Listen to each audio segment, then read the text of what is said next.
Corrupt बाबुओं और उस system की गलती नहीं है जिन्होंने वो बिल्डिंग 4 साल तक लगातार चलने दी। तो क्या अब तुम उन बच्चों की मौत को ये बोल के डिफेंड करोगे कि चाइना में भी तो फ्लड्स आ रहे हैं, वहां भी तो लोग मर रहे हैं, तो यहां भी लोग मर गए, तो क्या ही हो गया?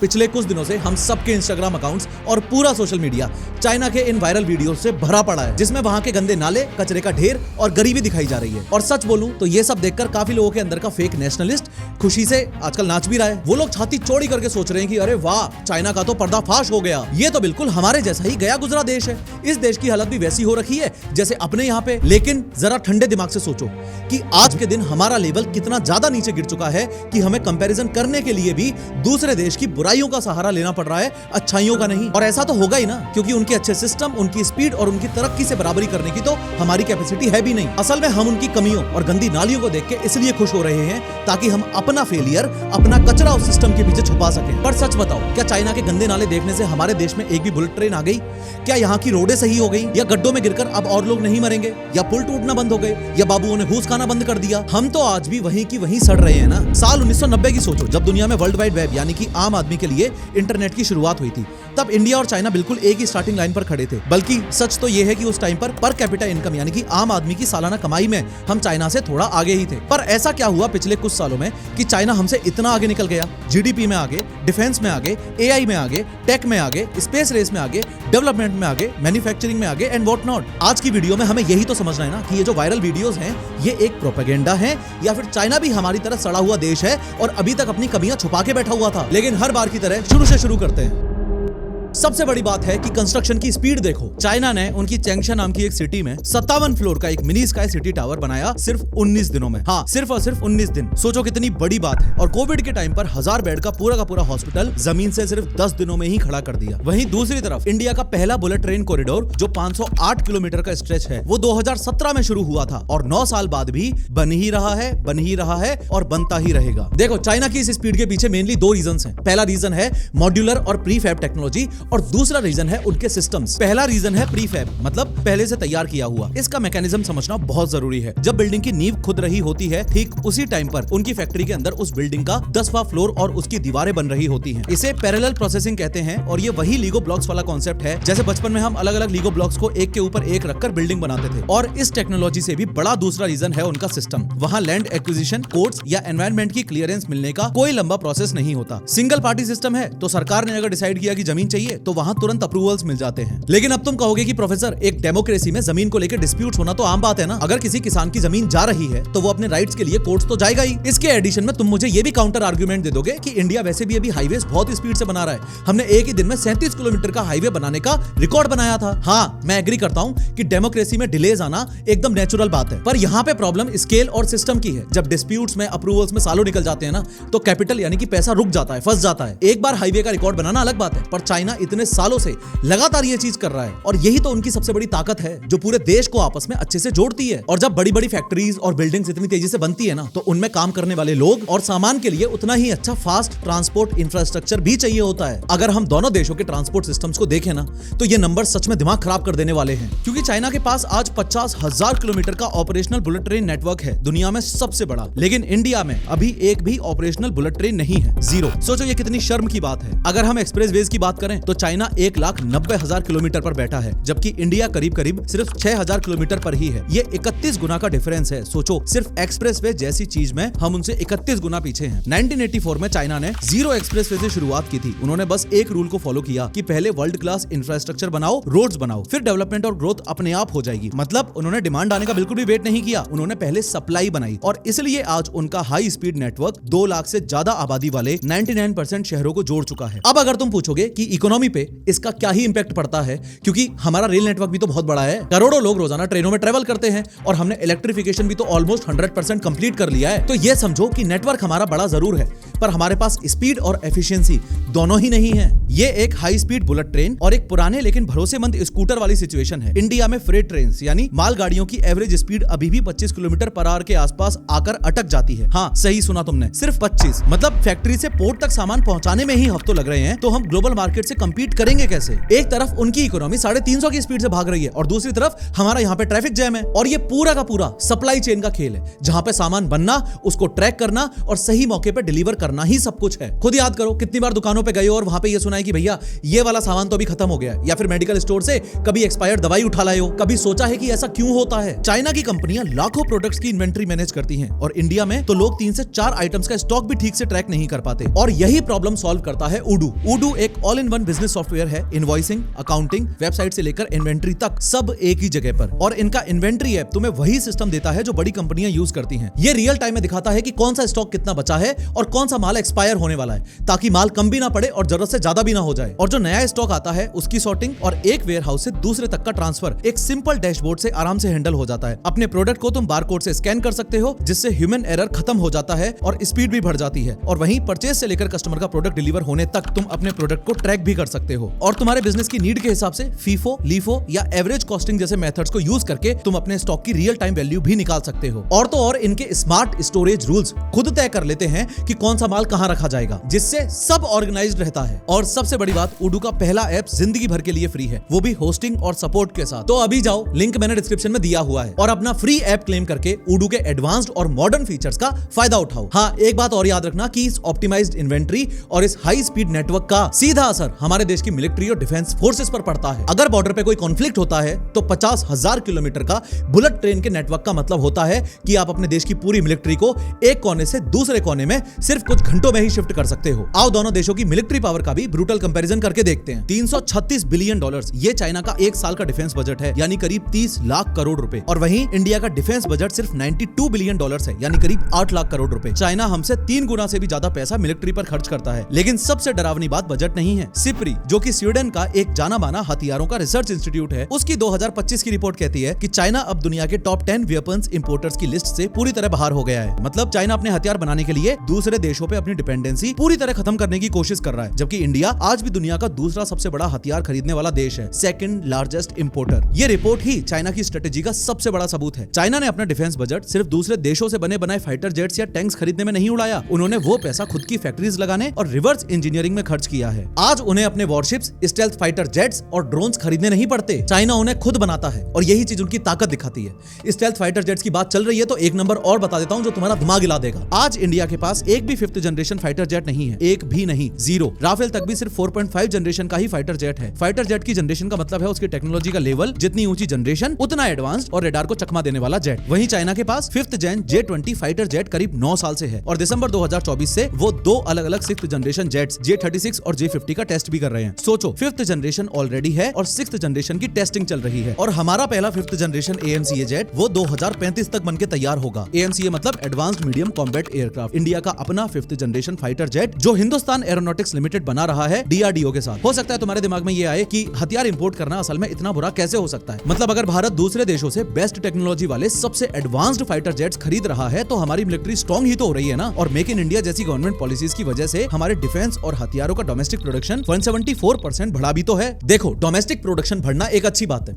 ये मैं मानता हूं, लेकिन इंपोर्ट्स पे इतना ज्यादा निर्भर रहना बिल्कुल भी अच्छी बात नहीं है। शांति के टाइम पर ये ठीक लगता है, पर मान लो कल कोई बड़ा वॉर शुरू हो जाए, ग्लोबल बॉर्डर सील हो जाएं और सप्लाई चेन्स कट हो जाएं, तो क्या होगा? जैसे अभी देखा ना, हाल ही में यूएस, इजराइल, ईरान वॉर के टाइम हुआ था। ईरान ने स्ट्रेट ऑफ हॉर्मुज को ब्लॉक कर दिया था, हमारा पूरा एलपीजी और क्रूड ऑयल का इंपोर्ट ठप पड़ गया था, प्राइसेस बढ़ गए थे। पर अगर आपके पास अपना खुद का एक मैन्युफैक्चरिंग इकोसिस्टम नहीं है तो आप अपने हथियारों के पुर्जे, अपनी मिसाइल्स वगैरह के लिए दूसरे देशों पे डिपेंडेंट रहोगे। असली वॉर के टाइम पे खुद की फैक्ट्रीज होना ही सबसे बड़ी ताकत है, लेकिन ऐसी फैक्ट्रीज बनाने के लिए एक नेक्स्ट चीज जो चाहिए वो है पैसा। पैसे की बात चल ही रही है तो इसका आईना भी मैं तुम्हें लगे हाथ दिखाई दूं। साल 1990 में दोनों देशों की इकोनॉमी यानी कि अर्थव्यवस्था एकदम बराबर थी, लेकिन आज चाइना की इकोनॉमी $20.8 ट्रिलियन पर है और इंडिया की सिर्फ $4.1 ट्रिलियन पर। सिंपल शब्दों में इसका मतलब ये होता है कि चाइना के पास जो कमाई है एक साल में वो इंडिया से लगभग 5 गुना ज्यादा है। जैसे अगर इंडिया के पास 100 रुपए हैं तो चाइना के पास 500 रुपए हैं। IMF की अप्रैल 2026 की रिपोर्ट्स कहती हैं कि उनकी पर कैपिटा इनकम यानी कि आम आदमी की सालाना सैलरी भी हमसे करीब 5 गुना ज्यादा है। उनका एक एवरेज इंसान साल में लगभग 14 लाख रुपए कमा रहा है और हमारा सिर्फ 2,50,000। लेकिन आज से 36 साल पहले इंडिया और चाइना सेम ही स्टार्टिंग लाइन पे थे। तो इतने कम टाइम में चाइना के पास आखिर इतना पैसा आया कहां से और अपना देश इतना पिछड़ कैसे गया? इसको अगर हम सिंपल भाषा में कहें तो ये उनके 40 साल की मेहनत है। उन्होंने एक ब्रूटल रूल फॉलो किया, पहले एक फैक्ट्री बनाओ, दुनिया भर में सस्ता माल बेचो। समझ रहे हो ना सस्ता माल बेचो मतलब क्या? देखा है ना इंडिया में हर चौथी चीज के पीछे कैसे चुपके से मेड इन चाइना लिखा हुआ होता है। बहुत बेचा है भैया चाइना ने दुनिया को। खैर, सस्ता माल बेच बेच के जो पैसा आए उस पैसे को वापस री इन्वेस्ट करो और भी फैक्ट्रीज बनाओ। फैक्ट्रीज जिस चीज से चलती हैं जैसे सराउंडिंग इंफ्रास्ट्रक्चर, ट्रांसपोर्टेशन एक्सेट्रा में उस पैसे को लगाओ और फिर माल बनाओ, फिर दुनिया को और सस्ता माल बेचो। फिर जो पैसा आया उसको फिर री इन्वेस्ट करके ऐसे कर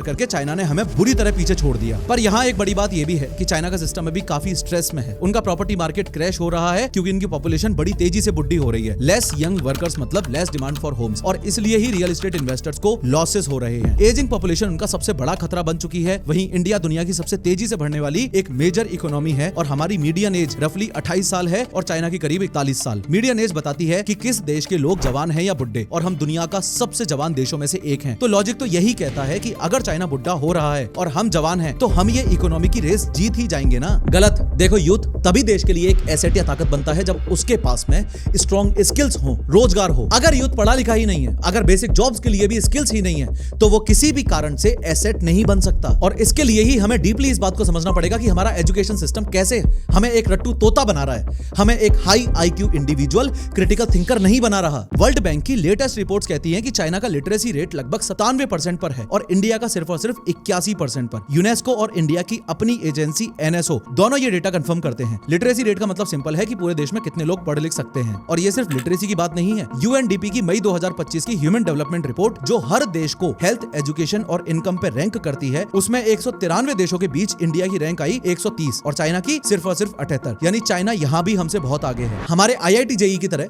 चाइना का एक नेशनल लेवल एंट्रेंस एग्जाम है गाओकाओ। उसमें हर साल लगभग 1,30,00,000 बच्चे एग्जाम देते हैं। इंडिया के नीट से लगभग 6 गुना ज्यादा। दुनिया के सबसे बड़े एग्जाम में कोई पेपर लीक नहीं होता और 80% बच्चों को आगे पढ़ने या स्किल्स ट्रेनिंग में एडमिशन मिल जाता है। जबकि इंडिया के नीट का हाल तो हम जानते ही हैं। करीब 20 लाख बच्चे एग्जाम देते हैं और सिर्फ करीब 63,000 गवर्नमेंट मेडिकल सीट्स होती हैं और ऊपर से पेपर लीक का डर अलग, जैसे अभी 2026 का नीट पेपर लीक हुआ। चाइना का स्ट्रॉन्ग एजुकेशन सिस्टम 2 पिलर्स पे खड़ा है। पहला है उनकी फाउंडेशन और दूसरा है उनका सॉर्टिंग सिस्टम। देखो, पिज़्ज़ा रैंकिंग में चाइना हमेशा से टॉप पे रहता है। पिज़्ज़ा बेसिकली एक ऐसा ग्लोबल टेस्ट है जहां 15 साल के बच्चों की मैथ्स, रीडिंग और साइंस स्किल्स चेक करी जाती हैं। तो उनका फाउंडेशन बहुत ही स्ट्रॉन्ग है। और दूसरा है उनका ब्रूटल लेकिन इफेक्टिव सॉर्टिंग सिस्टम। जो बच्चे टॉप टियर यूनिवर्सिटीज में नहीं जा पाते, सरकार उन्हें सीधा स्किल ट्रेनिंग इंस्टीट्यूट में भेज देती है। इस सिस्टम से उनकी बड़ी बड़ी मैन्युफैक्चरिंग फैक्ट्रीज को स्किल्ड लेबर मिलता है। लेकिन अब कुछ लोग बोलेंगे कि अरे प्रोफेसर, इंडिया में ये चीज कैसे पॉसिबल है? यहाँ पे अपने देश में जहां हर माँ बाप यही चाहते हैं कि उनका बच्चा इंजीनियर, डॉक्टर, CA बने, वहां पे कोई भी बच्चा एक फैक्ट्री वर्कर कैसे बन पाएगा? हाँ, ये बात मैं मानता हूं कि हमारे यहाँ पे कल्चर और माइंडसेट एकदम डिफरेंट है,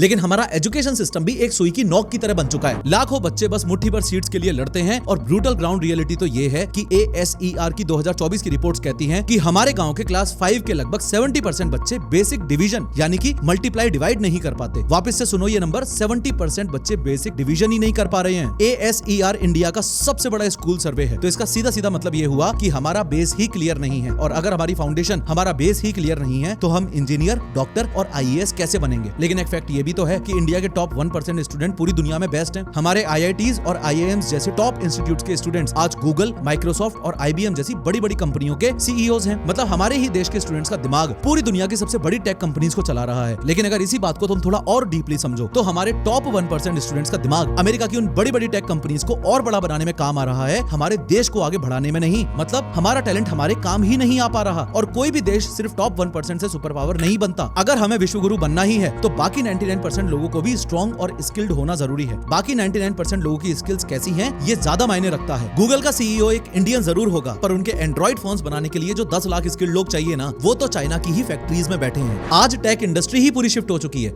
अब टेक की दुनिया को सिर्फ सॉफ्टवेयर इंजीनियर्स नहीं चला रहे, अब आर्टिफिशियल दिमाग यानी कि एआई का समय आ गया है। आजकल डिजाइन बनाने से लेकर कोडिंग तक हर फील्ड में एआई ही तो यूज हो रहा है। और जहां चाइना इस एआई की रेस में इतना आगे निकल चुका है कि दुनिया में सेकंड नंबर पे पहुंच चुका है, वहां हमारे देश की एक यूनिवर्सिटी चाइना की टेक्नोलॉजी को अपना बता रही है। याद है ना गलगोटियाज वाला केस? इसके बारे में आगे बात करेंगे, लेकिन पहले यह समझो कि कैसे 20 जनवरी 2025 को चाइना के एक स्टार्टअप डीपसीक ने एक ऐसा फ्री एआई मॉडल लॉन्च किया जिसकी वजह से अगले ही हफ्ते अमेरिका की एक बहुत बड़ी टेक कंपनी एनवीडिया के $589 बिलियन स्टॉक मार्केट से साफ हो गए। $589 बिलियन का मतलब समझते हो? करीब करीब 55 लाख करोड़ रुपए। हाँ सही सुना, 55 लाख करोड़ सीधा गायब। इसको लोग एआई का स्पुतनिक मूवमेंट कह रहे हैं। 1957 में सोवियत यूनियन ने एक सैटेलाइट स्पुतनिक लॉन्च किया था। यह दुनिया का पहला आर्टिफिशियल सैटेलाइट था। अमेरिका को शौक लगा, उन्होंने सोचा था कि हम ही सबसे आगे हैं टेक्नोलॉजी में, लेकिन सोवियत ने उन्हें पीछे छोड़ दिया। सडनली अमेरिका का कॉन्फिडेंस शेक हो गया। यही सेम चीज अभी इस डीप सीक वाले केस के साथ हुई। और ये बात इतनी बड़ी इसलिए थी क्योंकि टेक की दुनिया को लगता था कि अमेरिका को एआई की रेस में कोई नहीं हरा सकता।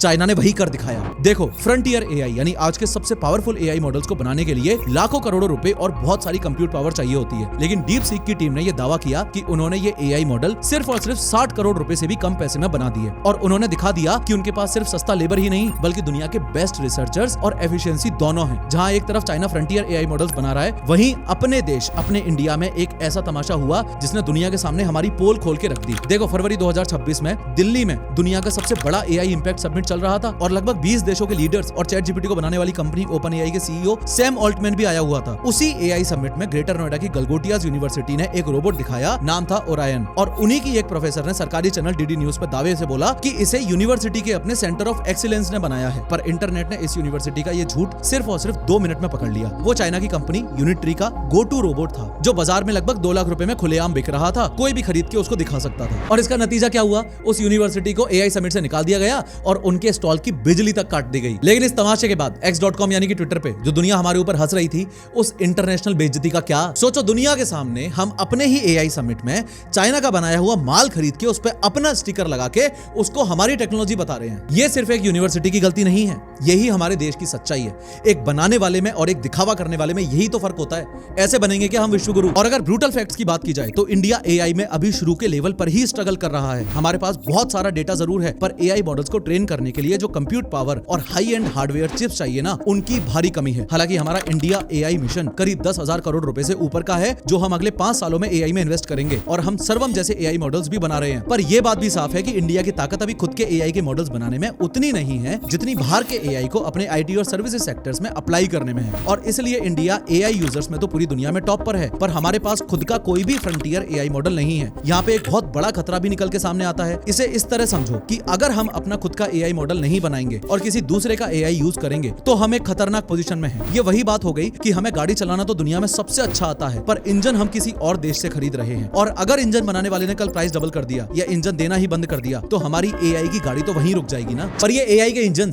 जिन पे ये एआई चलता है, यानी कि ये डेटा सेंटर्स और सुपर कंप्यूटर्स, इनको दिन रात चलाने के लिए बिजली चाहिए होती है। बिजली, इलेक्ट्रिसिटी, एक ऐसी चीज जिसके बिना एआई तो क्या बल्ब भी नहीं चल पाएगा। चाइना आज पूरी दुनिया की लगभग 30% बिजली खुद अकेले बनाता है, जो कि इंडिया से 5 गुना ज्यादा है। और उन्होंने ये बिजली बनाने का सिस्टम किसी एक अकेले सोर्स पर डिपेंड होकर नहीं बनाया। उनके पास आज 60 एक्टिव न्यूक्लियर रिएक्टर्स हैं, जबकि इंडिया के पास सिर्फ 24 ही रिएक्टर्स हैं। और सिर्फ इतना ही नहीं, वो सोलर पावर में भी हमसे बहुत आगे हैं। पूरी दुनिया का 47% सोलर उन्हीं के पास है। मतलब बिजली में भी हम चाइना को टक्कर नहीं दे पा रहे हैं। देखो, चाइना ने इस एनर्जी की रेस में अपने 3 दाव एक साथ लगाए। उन्होंने नए कूल प्लांट्स लगाए, न्यूक्लियर रिएक्टर्स बनाए और रिन्यूएबल एनर्जी यानी कि नेचर से मिलने वाली एनर्जी को भी जीत लिया। आज उनके पास जरूरत से ज्यादा एनर्जी है और आज के टाइम में सरप्लस और सस्ती बिजली एक ताकतवर हथियार बन चुकी है। और आने वाले टाइम में जिसके पास सस्ती बिजली होगी वही एआई के डेटा सेंटर्स को लंबे समय तक चला पाएगा। मतलब आज के टाइम में बिजली अब एक रिसोर्स नहीं बल्कि एआई की बैकबोन बन गई है। हालांकि मैं मानता हूं कि इंडिया दुनिया का तीसरा सबसे बड़ा बिजली बनाने वाला देश जरूर है और हमने लगभग 100% गांव तक बिजली पहुंचा दी है, पर असली प्रॉब्लम तो वही स्केल पर आकर अटक जाती है ना। हमारा पर कैपिटा पावर कंजम्पशन अभी भी चाइना की स्पीड को मैच नहीं कर पा रहा है। तो इसका सीधा सीधा मतलब ये हुआ कि बिजली इस्तेमाल करने के मामले में भी चाइना हमसे बहुत आगे है। और अगर तुम्हें दुनिया के टॉप देशों की पावर का अंदाजा लगाना है ना, तो एक बार उनके स्पेस प्रोग्राम की तरफ देखो। स्पेस प्रोग्राम से ही मेनली पता चलता है कि कोई भी देश एक दूसरे से टेक्नोलॉजी में कितना आगे और कितना पीछे है। साल 2022 में चाइना ने अपना तियांगोंग स्पेस स्टेशन लॉन्च किया था, जो अभी तक अर्थ के ऑर्बिट में घूम रहा है। और अगर इंडिया की बात करें तो हमारे पास खुद का कोई भी स्पेस स्टेशन नहीं है, जीरो। अब खुद का नहीं है वो तो ठीक है, पर दिक्कत ये है कि जो इंटरनेशनल स्पेस स्टेशन ऑलरेडी है उसका भी हम स्ट्रक्चरल पार्ट नहीं है। और 2024 में चाइना ने मून के फार साइड से, यानी चांद का वो हिस्सा जो हमें धरती से कभी दिखाई नहीं देता, वहां से मिट्टी लाने का हिस्टोरिक रिकॉर्ड भी बनाया था। और इसका सबसे बड़ा रीजन ये है कि चाइना अपने स्पेस प्रोग्राम में अनलिमिटेड पैसा और बैकिंग डाल रहा है। पर सच बताऊं तो यहाँ इंडिया भी कम नहीं है। हमारा स्पेस बजट उनके मुकाबले काफी कम है, लेकिन फिर भी हमारा मार्स मिशन मंगलयान किसी हॉलीवुड की स्पेस मूवी से भी कम बजट में पूरा हुआ। और हमारे चंद्रयान 3 ने चांद के साउथ पोल पर लैंड करके पूरी दुनिया को हैरान कर दिया था। ये इसरो का प्रिसीजन और जुगाड़ का एकदम परफेक्ट एग्जांपल है। हाँ, वही जुगाड़ जिसपे हमारा पूरा का पूरा देश चलता है। इसको मैं ऐसे देखता हूँ कि चाइना एक बड़े बजट वाली हॉलीवुड ब्लॉकबस्टर फिल्म बना रहा है और हम एक ऐसी ब्रिलियंट लेकिन लो बजट वाली फिल्म बना रहे हैं जो सीधा ऑस्कर ले जाती है। मतलब चाइना हमसे टेक्नोलॉजी में कितना ही आगे हो, लेकिन जुगाड़ में हमारा कोई मुकाबला नहीं है। पर सच्चाई तो यह है कि इंडिया का पूरा फोकस मिशन की प्रैक्टिकलिटी और प्रिसीजन पे होता है, लेकिन जुगाड़ और टाइट बजट्स की ना अपनी एक लिमिट होती है। इसलिए कम बजट आपको तारीफें और भरोसा तो दिला सकता है, पर स्पेस में अगर हमें लंबा गेम खेलना है, जैसे मैन मिशंस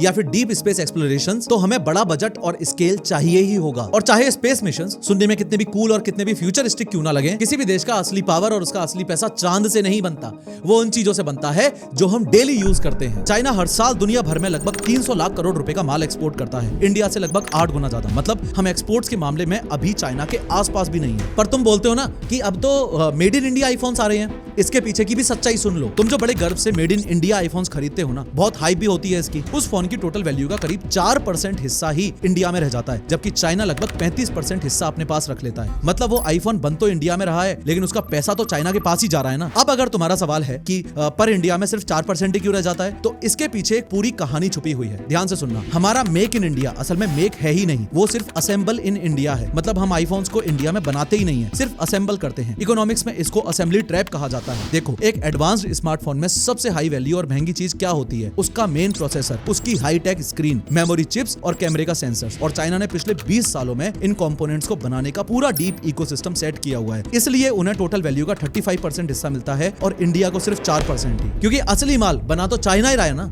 हम तो बस उसे एक रैपर में डाल के मेड इन इंडिया का ठप्पा लगा के बेच रहे हैं। लेकिन यहाँ पे एक सिल्वर लाइनिंग भी है। अभी रिसेंटली ही इंडियन गवर्नमेंट ने PLI स्कीम्स निकाली हैं, यानी कि प्रोडक्शन लिंक्ड इंसेंटिव्स, जहां कंपनियों को यहाँ बनाए हुए माल पे, अपने देश में बनाए हुए माल पे फाइनेंशियल रिवॉर्ड्स मिलते हैं। और उसके साथ दुनिया में अभी चाइना +1 स्ट्रेटेजी भी चल रही है, यानी कि जितनी भी कंपनियां हैं वो सिर्फ चाइना में ही अपना रिस्क ना डालकर इंडिया को अपना बैकअप ऑप्शन बना रही हैं। और इसी की वजह से हम दुनिया के सेकंड सबसे बड़े स्मार्टफोन मेकर्स बन तो गए हैं ना। ये डेफिनेटली एक प्रोग्रेस है, मैं मना नहीं कर रहा, पर जब तक हम सेमीकंडक्टर्स, डिस्प्ले पैनल्स और बाकी रॉ मटेरियल्स यहाँ नहीं बनाएंगे या फिर उसके बारे में नहीं सोचेंगे, तब तक हम एक मैन्युफैक्चरिंग पावर हाउस नहीं बन पाएंगे। असली पैसा असेंबली लाइंस पर नहीं बनता, बल्कि उन असेंबली लाइंस को चलाने वाले कंपोनेंट्स की फैक्ट्रीज में बनता है। और जब एक देश इस स्केल का इकोनॉमिक डोमिनेंस और पैसा हासिल कर लेता है ना, तो उसका कॉन्फिडेंस पूरी दुनिया के सामने ग्लोबल स्टेज पे दिखता है। और इसका सबसे बड़ा उदाहरण है ओलंपिक गेम्स और स्पोर्ट्स। पेरिस 2024 के ओलंपिक्स में चाइना ने 40 गोल्ड मेडल्स जीते थे। और अगर हम इंडिया का पूरा ओलंपिक्स का इतिहास उठा के देखें, पूरे 124 सालों का बड़ा इतिहास, तो हमने कुल मिलाकर लगभग 10 गोल्ड मेडल्स ही जीते हैं। मतलब 124 साल में हम सिर्फ 10 गोल्ड मेडल्स ही जीत पाए हैं और चाइना एक ही साल में 40 गोल्ड मेडल्स जीत जाता है। देखो, स्पोर्ट सिर्फ एंटरटेनमेंट नहीं होता, वो किसी भी देश की सॉफ्ट पावर और उसकी सरकार के काम करने की कैपेसिटी का अल्टीमेट टेस्ट होता है। और यहाँ चाइना ने एक गोल्ड मेडल की मशीनरी बनाई हुई है। उनके पास लगभग 2000 गवर्नमेंट फंडेड स्पोर्ट्स स्कूल हैं, जहाँ टैलेंटेड बच्चों को ढूंढ के फुल टाइम ट्रेनिंग दी जाती है। और एक बड़ा फैक्टर ये भी है कि उनकी स्ट्रेटेजी इमोशंस पर नहीं चलती, वो प्योर मैथ्स पर चलती है। लेकिन मैथ्स पर कैसे, इसे समझो। चाइना अपना 30,000 करोड़ रुपए का स्पोर्ट्स बजट ऐसे स्पोर्ट्स पर लगाता है जहाँ मेडल्स तो बहुत सारे हैं, लेकिन कंपटीशन कंपैरेटिवली कम है, जैसे कि टेबल टेनिस, डाइविंग, जिम्नास्टिक्स और वेट लिफ्टिंग। वो बहुत स्मार्टली खेलते हैं। जहाँ मेडल्स आने के चांसेस ज्यादा हैं, वहाँ पैसा लगा देते हैं। वहीं इंडिया का स्पोर्ट्स बजट है करीब 4000 करोड़ रुपए, और ये पैसा जाता कहाँ है ये किसी को नहीं पता। यहाँ पे एथलीट्स सिस्टम के बावजूद भी जीतते हैं,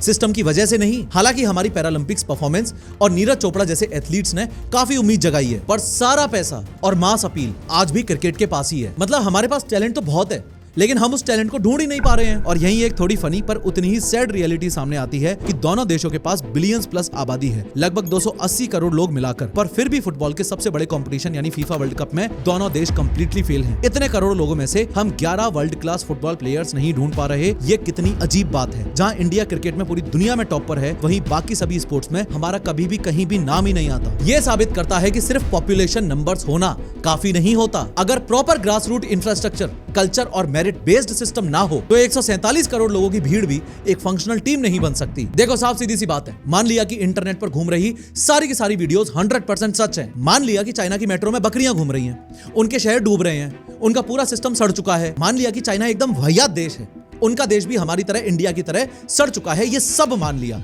लेकिन डेटा को कैसे गलत प्रूव करोगे? जो 10 पॉइंट्स हमने इस वीडियो में डेटा के साथ कंपेयर किए, क्या चाइना की उन वायरल रील्स से ये फैक्ट्स बदल गए? अगर 100 में से चाइना की 30 चीजें खराब हैं और हमारी 100 में से 70 चीजें खराब हैं, तो उनकी 30 खराबियों का जश्न मनाकर क्या हम अपना 70 का फेलियर जस्टिफाई कर रहे हैं? क्या हम इतने गिर चुके हैं कि हमें अपना कंपैरिजन उनके बेस्ट से नहीं, उनके वर्स्ट से करना पड़ रहा है? सच बोलूं तो इन वीडियोस के थ्रू एक ऐसा मीठा जहर है जो तुम्हारे दिमाग में बस ये डाल रहा है कि देखो तुम नाले में पड़े हो पर सामने वाला भी तो नाले में है, तो चलो दोनों भाई मिलके नाले में ही पड़े रहते हैं, कोई बात नहीं। और इस झूठी तसल्ली का सबसे बड़ा नुकसान पता है क्या है? ये तुम्हारी क्वेश्चनिंग एबिलिटी का खून कर रहा है, तुम्हारी क्रिटिकल थिंकिंग और तुम्हारे साइंटिफिक टेम्परामेंट को पूरी तरह मार रहा है। और इस माइंडसेट का नतीजा पता क्या होता है? अभी हाल ही की बात है, लखनऊ के एक कोचिंग सेंटर में आग लगी बुरी तरह। एक ऐसी इलीगल बिल्डिंग जो 4 साल से बिना चेकिंग के लगातार चल रही थी। वहां पे 15 मासूम बच्चे बेचारे जिंदा जल के मर गए। उनके माँ बाप ने उन्हें 3D एनिमेशन सीखने के लिए कोचिंग के लिए भेजा था। ये ऐसे बच्चे थे जो इस देश का फ्यूचर बन सकते थे, वो उस इलीगल बिल्डिंग में जिंदा जल के मर गए। अब इसमें किसकी गलती है? क्या उन करप्ट बाबुओं और उस सिस्टम की गलती नहीं है जिन्होंने वो बिल्डिंग 4 साल तक लगातार चलने दी? तो क्या अब तुम उन बच्चों की मौत को ये बोल के डिफेंड करोगे कि चाइना में भी तो फ्लड्स आ रहे हैं, वहां भी तो लोग मर रहे हैं, तो यहां भी लोग मर गए, तो क्या ही हो गया? क्या जानवरों की तरह जीना और कीड़े मकोड़ों की तरह दबे रहना यही हमारी औकात रह गई है? हमारी चुप रहने की आदत हमें वहीं वापस ले जाएगी जहां से हमने शुरुआत की थी। एंड में बस बात सिंपल सी इतनी सी है कि कंपैरिजन कभी भी 2 देशों के कचरे, गंदगी या उनके गंदे नालों का नहीं होना चाहिए। कंपैरिजन हमारे लोज और उनके लोज का नहीं होना चाहिए। असली औकात तब पता चलती है जब कंपैरिजन हमारे हाइज का चाइना के हाइज के साथ होता है। हमारी एआई रेस को उनकी एआई रेस से कंपेयर करो, हमारे टॉप एलएलएम्स को उनके टॉप एलएलएम से कंपेयर करो, और हमारे मैन्युफैक्चरिंग डेटा को उनके मैन्युफैक्चरिंग डेटा से कंपेयर करो। अपने देश से प्यार करना और अपने देश को डिफेंड करना बहुत अच्छी बात है, पर सच्चाई की आंखों में आंख डालने की हिम्मत रखो। चाइना के कचरे के पीछे छुपकर अपने देश के कचरे से आंखें चुराना बंद करो। फैसला तुम्हारा है कि आईने में तुम्हें सच्चाई देखनी है या फिर ऐसी चीप वायरल क्लिप्स देख देखकर खुश होते रहना है। और याद रखना, उडू का पहला ऐप जिंदगी भर के लिए फ्री है, वो भी होस्टिंग और सपोर्ट के साथ। लिंक नीचे डिस्क्रिप्शन में है, तो अभी जाके अपना life time free app claim करो और उडू के एडवांस्ड और मॉडर्न फीचर्स का फायदा उठाओ। खैर, इस वीडियो पे क्लिक करके 3D एनिमेशन की मदद से समझो कि जबलपुर क्रूज एक्सीडेंट एग्जैक्टली कैसे हुआ था।